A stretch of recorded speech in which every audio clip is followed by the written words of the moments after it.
Olá, continuando na nossa segunda parte de física dos radionuclídeos, hoje a gente vai falar de detectores de radiação. O princípio de funcionamento de detectores de radiação é simples e está representado nessa figura da esquerda, figura 17.17, pelo eletroscópio de folha de ouro. Funciona da seguinte maneira. Veja, ali nessa figura você tem uma haste carregada positivamente e as cargas se distribuem desde aquela bola em cima, nesse metal, até duas folhas de ouro muito finas.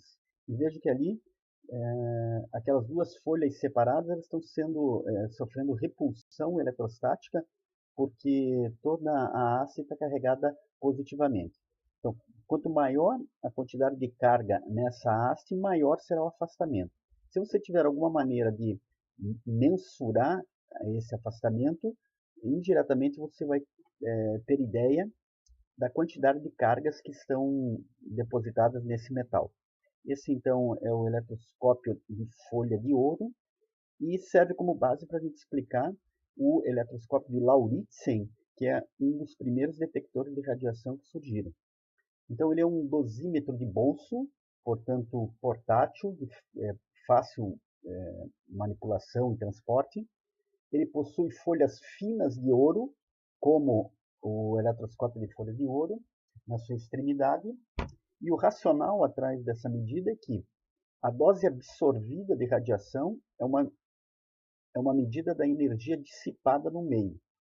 E o aparelho pode ser calibrado para leitura de doses, como o RAD, o REM e o Gray. Essas doses, mais para frente no capítulo, a gente vai discutir o significado de cada uma delas. E o uso do eletroscópio de Lauritzen é estimar a dose recebida por pessoas que estão sujeitas às radiações. Então, ele capta as radiações do ambiente. Então, veja, esse eletroscópio ele é uma câmara fechada e possui uma bateria, um gerador de diferença de potencial. Então, vocês veem à esquerda o polo positivo dessa bateria, que vai carregar aquela haste, ali onde está S, ele vai carregar essa haste de cargas positivas em M, e a porção Q também de cargas positivas, e, portanto, quanto maior a quantidade de cargas positivas ali, maior o afastamento entre M e Q. E esse afastamento pode ser medido por essa ocular, aqui mostrando em O, que está acoplada a uma escala. Então, você vai ter uma conversão de uma medida do afastamento dessas folhas e vai transformar isso em dose absorvida em uma determinada unidade de radiação. Do lado direito da figura você tem a janela. Aqui é um plástico de algum material mica, por exemplo, que as radiações atravessam. Algum tipo de radiação, por exemplo, a radiação alfa, já não atravessa esse material. Então, os detectores de radiação, eles são específicos para a radiação que você tem interesse. Uma radiação gama, por exemplo, aqui já pode penetrar. E a carcaça do aparelho é carregada com cargas negativas, como vocês podem olhar ali à direita da bateria. E, então aí você tem uma diferença de potencial que pode ser medida e pode ser controlada. Então o que acontece, como é que funciona esse aparelho, como é que ele detecta a radiação? Então uma radiação que entra pela janela, outro detalhe importante é que esse eletroscópio ele tem ar, ele tem um gás dentro dele, assim como aquela primeira tubo de Crookes, que a gente discutiu na origem do raio-x. Então ele tem um gás aí. A radiação interagindo com o gás vai formar pares iônicos, como a gente discutiu, elétrons que saem dos átomos e cátions que ficam. Então, cargas positivas e negativas. Como tem uma diferença de potencial, as cargas negativas vão migrar para os polos positivos, que é essa haste aí, e chegando cargas positivas aí vai diminuir a diferença de potencial entre a haste M e a Q. E isso vai ser detectado na escala e o sujeito vai observar essa mudança. E aí, assim, você pode ter uma ideia de quanto de radiação está entrando. Então, a entrada de uma radiação ionizante aí, ela diminuiria a diferença de potencial entre as faces dessas duas hastes aí carregadas positivamente, e seria um indicativo da radiação que está entrando. Então, importantíssimo aqui para entender o funcionamento desse eletroscópio de Laurits é a formação de pares iônicos. Esse vai ser aquele efeito importante que é causado pelo efeito fotoelétrico que a gente já discutiu.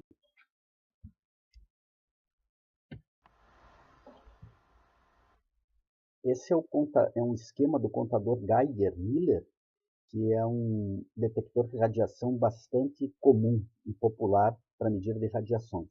O princípio, outra vez, é o mesmo. Veja, você tem uma câmara de metal e uma janela para a entrada da radiação. Dentro, você vai ter uma solução de gases aí, a gente já fala disso no outro slide. E, como sempre, uma bateria separando os polos positivos e negativos. O positivo, vocês podem ver aí a haste de metal A e a carcaça do aparelho carregada negativamente. Uma novidade aqui no contador Geiger-Miller é que quando você altera a diferença de potencial dentro da câmara, e isso vai ocorrer com a entrada da radiação ionizante, a diferença de potencial é alterada e você gera uma corrente I ali do lado direito, que você pode ver, e essa corrente pode ser lida, pode ser registrada, e aí você tem uma relação direta entre essa corrente e a dose absorvida de radiação. Então, como é que vai funcionar? Eu tenho uma radiação que penetra o contador Geiger, lá dentro tem uma solução de gases, por exemplo, neônio, é um dos gases que entram na mistura aí. São gerados pares iônicos na massa gasosa, cargas positivas e negativas separadas, portanto, e aí elas migram de acordo com a sua polaridade. As cargas positivas migram para a carcaça do aparelho e as cargas negativas migram para a haste. E alteram a diferença de potencial na bateria. Essa alteração gera uma corrente que então é lida e aí você faz a conversão para uma dose absorvida. É comum, por exemplo, você colocar um som aí, um bip. Então a intensidade de corrente que passa, ela é registrada como um som, e aí fica fácil para você ter uma ideia qualitativa da quantidade de radiação que tem nesse meio que você está medindo. Então, aqui a gente tem um resumo das características do tubo Geiger-Miller que a gente mostrou anteriormente. Então, ali dentro daquela câmara existe uma mistura gasosa com argônio ou hélio mais neônio. Neônio é 90% da mistura gasosa ali. Mas, além disso, a gente tem outra mistura, principalmente com gases halogênios, cloreto ou brometo, mas também pode ser metano, álcool etílico ou butano. Esses vão funcionar como apagadores e a gente já vai explicar isso. Então, o princípio de funcionamento dos tubos Geiger-Miller é aquele que a gente falou anteriormente, quando as radiações penetram no interior do tubo, são produzidos pares iônicos na massa gasosa, os quais migram para os eletrodos de acordo com suas polaridades, e a chegada de cargas com sinal contrário reduz a diferença de potencial entre os eletrodos. E essa variação pode ser detectada e contada por um circuito eletrônico ligado ao tubo. É aquela correntezinha ali que a gente pode registrar e associar um som a ela, e a gente pode ter uma ideia qualitativa da radiação que está presente no ambiente. Mas o que é esse quenching ou apagamento? É porque, além desse efeito primário de geração de pares iônicos produzidas no gás, como a radiação arranca elétrons desse gás e deixando orbitais vazios, por exemplo, na camada K, você pode ter dentro dessa câmara produção de raio-x, por exemplo, ou ultravioleta, como está mostrando nessa reação mostrada abaixo. Então, você tem a radiação atingindo um átomo de gás, forma separação de pares iônicos, e o argônio entra num estado excitado, porque é deslocamento de elétrons da eletrosfera desse gás. Essa excitação pode produzir, por sua vez, raios ultravioletas e raios X, e esses, por sua vez, podem desencadear outras excitações nessas moléculas de gás, já que a câmara está saturada de gás. Mas esses efeitos, a partir da produção de raios ultravioleta e raios X, são secundários. Isso não interessa para nós na detecção de radiação externa, Porque aí, se ele detectar isso ainda, começar a emitir som com essas radiações secundárias, a gente vai ter a impressão de que tem mais radiação, de que entrou mais radiação do que realmente entrou na verdade. Então, o gás halogênio ou gases orgânicos, eles absorvem essas radiações secundárias, que chama de self-quenching ou autoapagamento, evitando esse efeito avalanche das radiações secundárias. Bom, nesse slide você tem algumas questões técnicas aí, não se preocupem muito com isso. O mais importante aqui é vocês entenderem o funcionamento racional atrás dos detectores de radiação, tipo câmaras de ionização, como o eletroscópio de Lauritsen e o contador Geiger-Müller. Mas, por exemplo, o tempo de resolução é o tempo para que a mistura gasosa readquira seu estado fundamental, normalizando a diferença de potencial na câmara. Nos tubos Geiger-Müller, essa faixa está entre 100 e 300 microsegundos. Então, claro, como tem radiação entrando toda hora, é interessante o aparelho ele voltar sempre a seu valor de repouso para que ele possa medir mais radiações. Então, esse tempo é muito rápido, é 300 microsegundos. Outro aspecto é a dependência de voltagem das câmaras. Então, a gente pode o técnico ele pode controlar a diferença de potencial da câmara para detectar uma ou outra radiação. Então, quando uma mesma amostra radioativa é colocada à frente da janela do detector, o número de contagens por minuto varia de acordo com a diferença de potencial que se aplica aos eletrodos.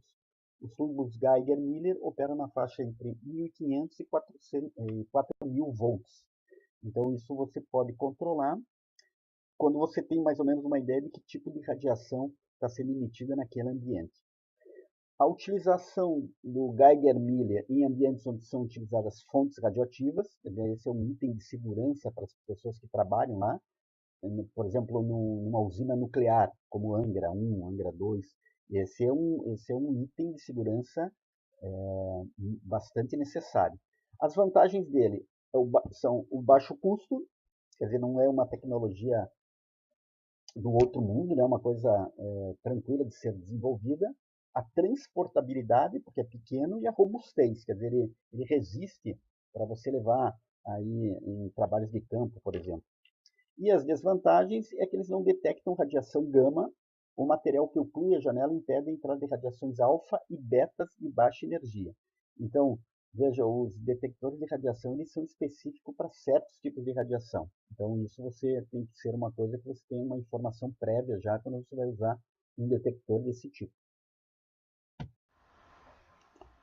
Bom, uma outra classe de detectores de radiação tem um princípio de funcionamento bem diferente das câmaras de ionização. São o que a gente chama de cintiladores sólidos e líquidos. Vamos falar um pouco dos cintiladores sólidos. O funcionamento deles tem a ver com um fenômeno físico também, que foi observado em 1903 por William Crookes, outra vez aquele Crookes da Câmara de Crookes. Eles estudavam bastante essas radiações, e o Crookes observou que as radiações emanadas por um radionuclídeo emissor alfa eram capazes de produzir pequenos pontos luminosos em uma placa de sulfeto de zinco. Então, eles emitiam um fóton de luz que podia ser detectada. E esse fenômeno se chamou cintilação. Então, a chapa ela cintila, ela emite luz. No início, a observação das cintilações era feita no escuro, com auxílio de lupas, então era difícil, complicado e também não, era complicado de se quantificar também. Era uma observação qualitativa. Com o desenvolvimento, mais no futuro, das válvulas fotomultiplicadoras, que a gente vai explicar a seguir, essa dificuldade foi superada. Então, se tornou mais eficaz a detecção de radiação, explorando o fenômeno da cintilação.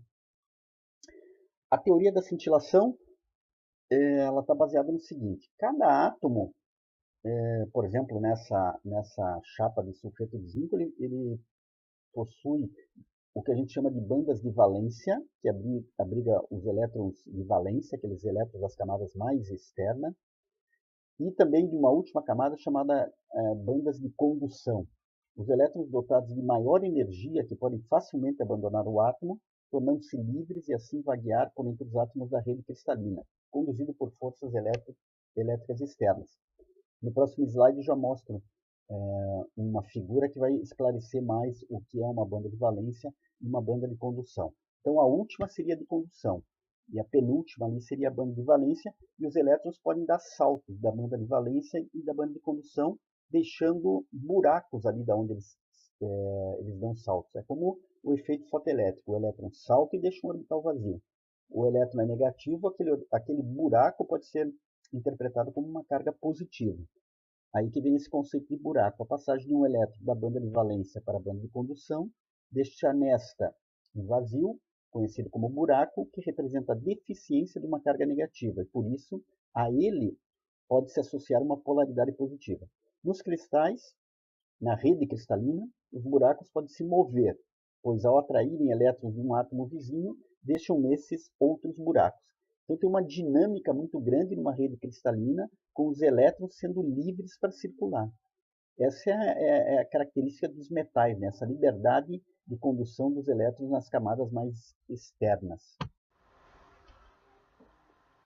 Então aqui a gente demonstra essa teoria da cintilação e o que representam as bandas de valência e as bandas de condução.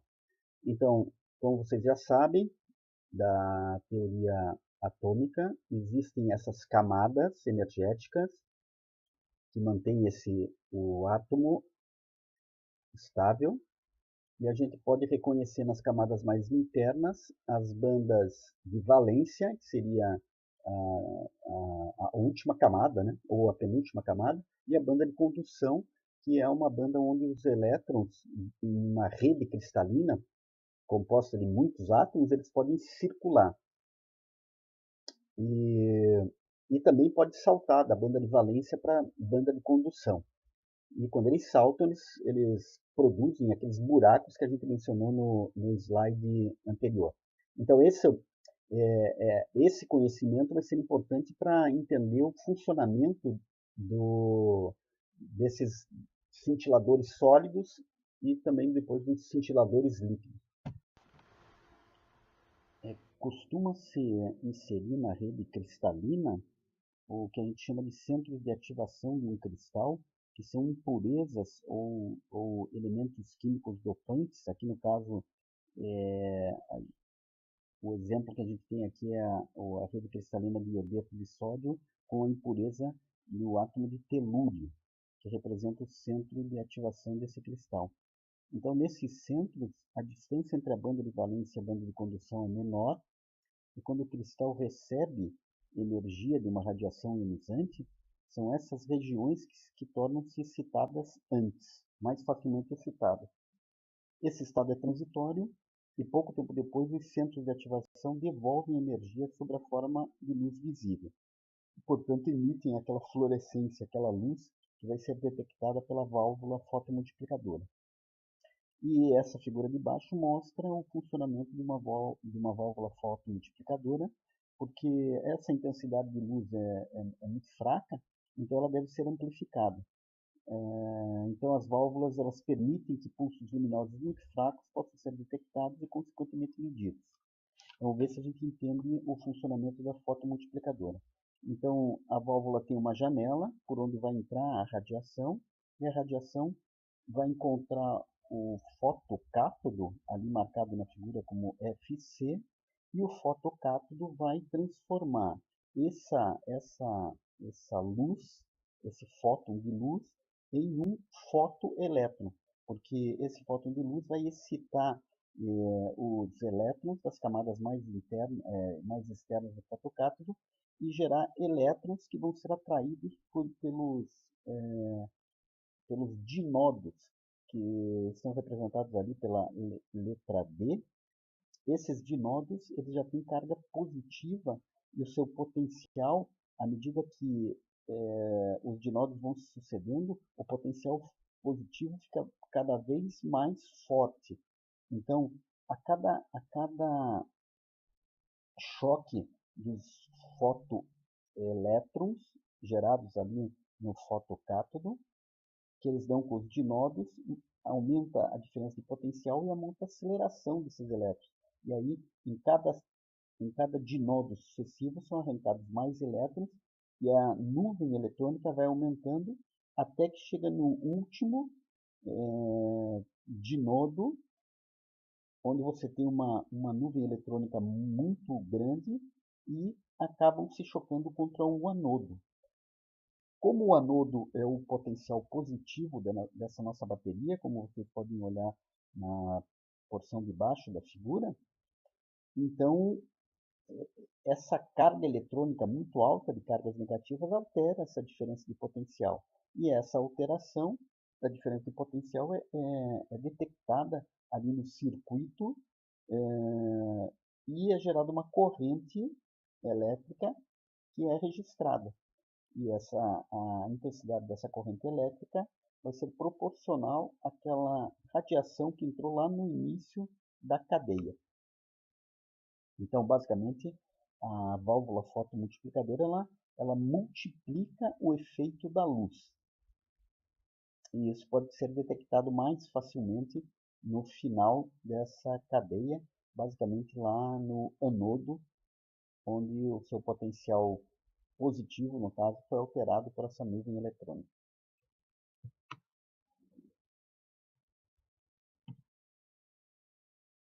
Essa figura ela esclarece melhor o funcionamento da válvula fotomultiplicadora. Os elementos básicos dela são o fotocátodo, que serve para converter uma fração dos fótons incidentes em elétrons, e uma série de dinodos, que amplificam o pulso inicial de fotoelétrons por emissão secundária. Veja, você tem na figura aqui a entrada da radiação ionizante, que é o fóton de alta energia, interage com o cintilador, que é aquele elemento que vai produzir o fóton de luz, no nosso caso anterior lá, o iodeto de sódio. Esse fóton vai ser captado pelo fotocátodo, que vai converter o fóton de luz em um elétron primário, um fotoelétron. Isso vai passar por um elemento de focalização que vai dirigir os elétrons para a série de dinodos com potencial positivo crescente.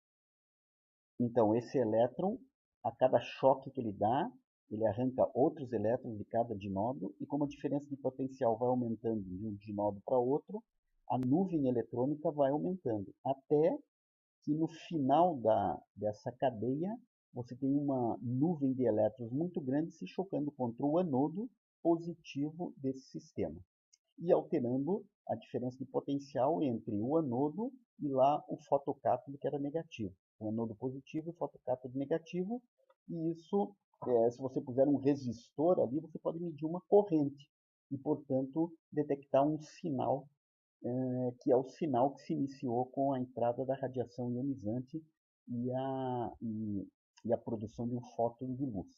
Basicamente, esse é o funcionamento da fotomultiplicadora.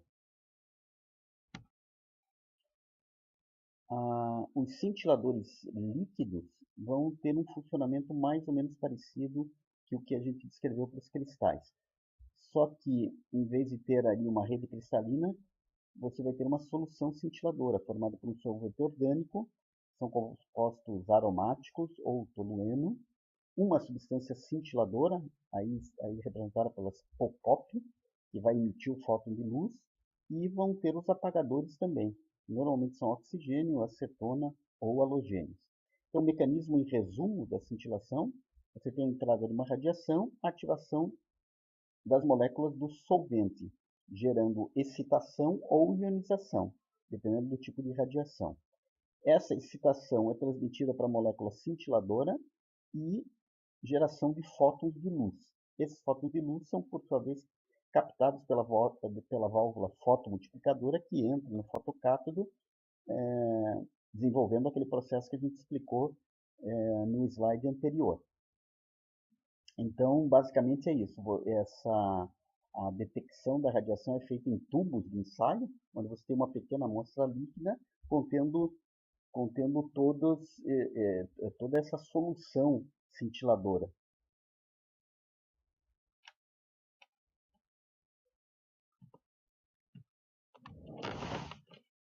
O último tipo de detector de radiação são os chamados detectores com junção PN. Esses detectores são formados pela união de dois tipos de semicondutores, chamados de tipo N e tipo P.